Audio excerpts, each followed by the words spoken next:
আজকে আমাদের যে গণ অবস্থান, এই গণ অবস্থানের মূল উদ্দেশ্য আমরা প্রত্যেকটা ডিস্ট্রিক্টে আমরা করেছি। আজকে আমাদের অন্তিম দিন, আমরা স্টেট কমিটি থেকে আজকে এখানে গণ অবস্থান 2 ঘন্টার করছি। কারণ আমরা বিগত দিন দেখলাম যেভাবে বিদ্যুতের দাম বাড়তিভাবে বাড়াচ্ছে। কারণ আমাদের মতো শ্রমিক বলুন, কলকারখানার না যারা কাজ করে, কলকারখানা শুদ্ধ বিদ্যুতের জন্য বন্ধ হয়ে যাচ্ছে। কারণ এই গরমের মধ্যে অনেকে কাজ করতে যায় না, কাজ করতে গেলে মালিকরা পাখা চালাতে দেয় না, যে বিদ্যুতের বিল বাড়ছে। বাড়ি ঘরে এই গরমে খুব নাজেহাল অবস্থা।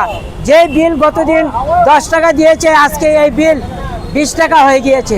তো আমরা দেখেছি যে আমাদের মতো শ্রমিকরা সে বিদ্যুতের দাম দেওয়ার মতো ক্যাপাসিটি নেই এত বেশি। তাই আমরা বিদ্যুৎ মন্ত্রীর কাছে আমরা চাই যে আপনি বিদ্যুতের বাড়তি মাসুল কমাতে হবে, নয়তো আপনি পদত্যাগ করুন।